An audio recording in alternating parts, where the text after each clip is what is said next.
안녕하세요, 김PD입니다. 오늘은요, 오세훈, 장동혁, 한동훈 과연 누가 보수의 깃발을 들 것이냐, 누가 대권 주자가 될 것이냐, 그 얘기를 한번 해볼까 합니다. 아직 먼 이야기 같은데 싸움은 이미 시작된 것 같습니다. 여러분들 잘 계셨죠? 한 주 동안 제가 또 영상을 계속 올리려고 했는데 조그맣게 지금 제가 스튜디오를 하나 마련을 하느라고 조금 바빴습니다. 아마 며칠 뒤에 아마 스튜디오가 짜나 오픈이 될 것 같은데 그때는 조금 지금의 영상하고 다를 수 있습니다.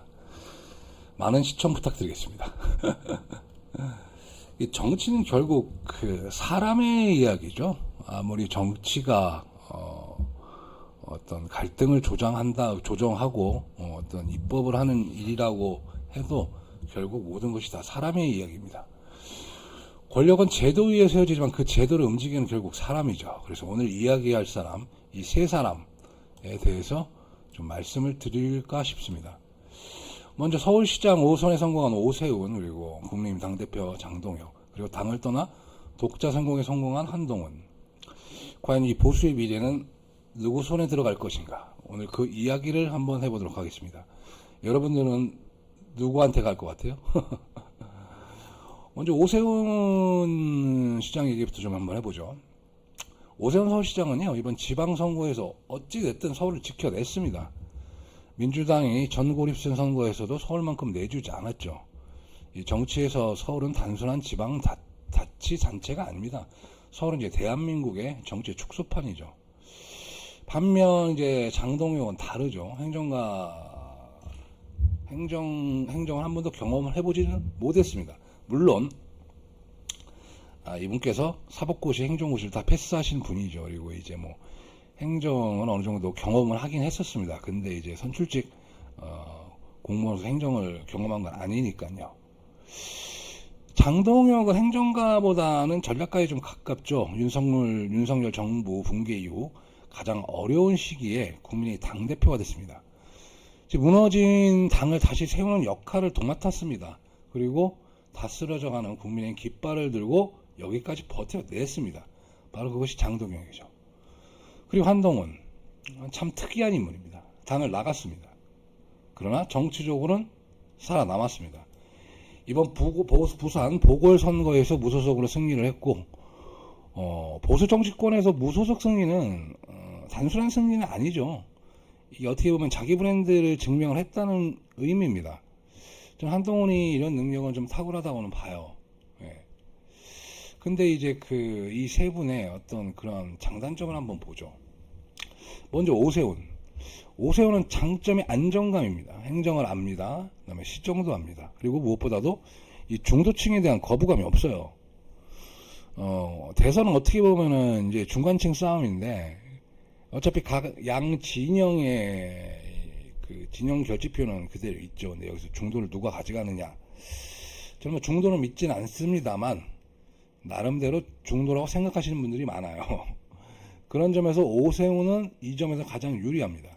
근데 문제는 뭐냐면요. 감동이 없어요. 이분이. 정치는 능력만은 되는 것은 아니죠. 대통령 시장보다 더 그 상징이 있어야 합니다. 오세훈은 유능한 시장일 수 있어도 국민이 열광하는 지도자가 될 수 있느냐, 그 질문은 아직 남아 있습니다. 그리고 당심이 얼마나 오세훈을 받쳐줄지도 저 또한 의문입니다. 그러면 장동혁 얘기를 해보죠. 당대표. 지금 보수에서 애타게 기다리는 인물은요, 다른 사람이 아니에요. 싸워줄 인물이죠. 싸워줄 사람. 장동혁이 바로 그 지점이 있어요. 강성 지지층의 신뢰가 높고 당 조직을 움직일 힘도 있습니다. 특히 이번 재선거 논란과 보수 결집이 국면이 장동혁은 잘 이용을 하고 있습니다. 어떻게 보면 이용이라고 말할 수도 있죠. 자칫 어려워질 만한 어떤 그 사태론을 재선거 논란과 어떤 이런 보수 결집의 국면으로 접어들면서 광장의 목소리가 가장 친한 정치인 중 하나가 되어버렸습니다. 이게 바로 장동혁의 힘이죠. 지지층이 탄탄하다는 겁니다. 하지만 대통령을 가기 위해서는 당심 갖고는 안 되죠. 민심을 넓혀야 합니다. 광장의 함성을 국정의 언어로 번역할 수 있느냐 없느냐, 이게 아마 장동혁 당대표의 어떤 그 가장 큰 숙제가 되려고 좀 봅니다. 그리고 한동훈 위험한 카드죠. 왜 위험하냐? 예측이 안 돼요, 이 양반이. 보수는 물론이고 중도층까지 흡수할 수 있어요. 또 한편으로는 진보 진영도 어느 정도 저는 흡수할 가능성이 있다고 봐요. 근데 실제로 지방선거 이후 보수 진영 차기 주자로 오세훈과 한동훈이 동시에 지금 거론되고 있습니다. 그러나 한동훈은 약점이 있죠. 장동혁이 갖고 있는 공구리 지지층, 바로 이런 말씀드리기 좀 그렇지만 강성 지지층, 이 강성 지지층에 대한 당내 기반이 없어요. 조직이 없는 거죠. 정치는 결국 사람 장사입니다. 혼자서 스타가 되는 것과 수천 명의 정치를 움직이는 것은 완전 다른 문제입니다.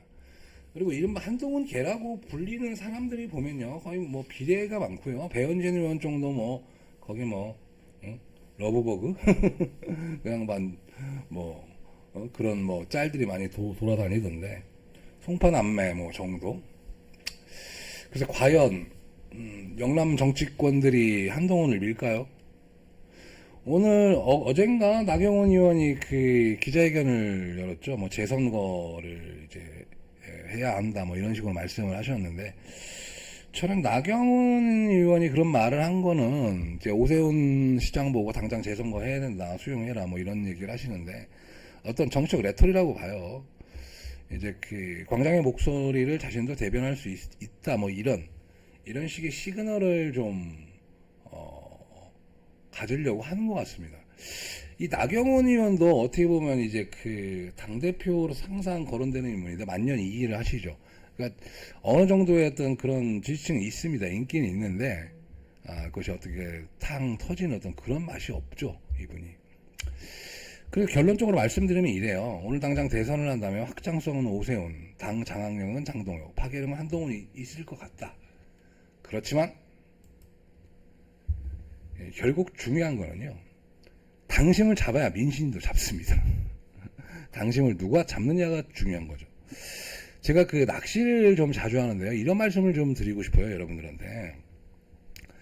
지금 2030 세대와 6070 세대가 손을 잡았습니다. 보수죠. 그리고 3040이 이제 진보 진영 쪽이고, 좌파 진영 쪽이고, 이제 여성들 같은 경우에도 아직까지는 좌파 진영이 좀 많습니다. 근데 제가 어떤 말씀을 드리고 싶냐면, 이 배를 타고 이제 제가 낚시를 좋아하다 보니까 낚시를 이렇게 가면은 선장님이 짱물 들었다는 말을 해요. 그러면 이 짱물이 뭐냐면 이 겉조류하고요, 이 속조류가 다른 겁니다. 겉조류는 이렇게 하는데 속조류는 이렇게 가요. 이 당심과 민심의 방향이 좀 다른 경우에는 저는 흔히 짱물에 빗대어서 얘기를 하거든요. 이때는 선장이 어떤 방법이 없어요. 짱물대가 생기면은. 근데 중요한 건요, 결국 건물은 속물을 따라갑니다. 그러니까 이제 안에 있는 조류의 흐름이 결국에는 건물도 작용을 한다는 거죠. 지금 온갖 미디어들, 레거시 미디어들이 장동혁 대표를 공격을 하고 있어요. 그럼에도 불구하고 꿋꿋이 버티고 있습니다. 이 버티는 힘이 장 대표가 참 저는 대단하다고 생각합니다. 그래서 저는 제가 짱물 말씀드렸듯이 속조류의 어떤 그런 바람이 저는 이번에 광장의 목소리라고 저는 생각합니다. 그 광장에 나오신 분들 보세요. 젊은 여성분들이 상당히 많습니다. 근데 또 한 가지 좀 다른 점은 뭐냐면, 6070이 생각하는 보수와 2030이 생각하는 보수는 좀 많이 달라요. 결이 좀 다르다고 그럴까? 어떤 식으로 다냐면, 6070은 이제 박정희 전 대통령 시대의 어떤 그런 보수화, 어떤 근대화에 기여했던, 산업화에 기여했던 어떤 그런 그 공동체를 중심으로 하는 어떤 그런 보수화를 좀 말씀을 하신다면, 2030의 이 보수에 대한 생각은 좀 미국 스타일에 가깝죠. 개인주의, 그리고 권리를 찾겠다는 거.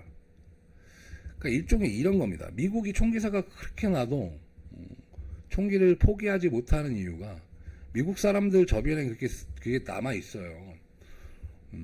어떤 거냐면, 총을 가진 자에게는 누구나 다 동등하다. 어떤 그들만의 어떤 그런 투쟁의 역사겠죠. 여하튼 간에 제가 드리고 싶은 말씀은 이겁니다. 정치는 늘 예상 밖에서 바람이 붑니다. 그 바람을 어떻게 타느냐 못하느냐에 따라서 작용을 상당히 많이 해요. 그래서 어떤 노시인의 시구처럼 나를 키우는 건 차라리 바람이었다는 얘기가 있죠. 결국 바람을 타야 합니다.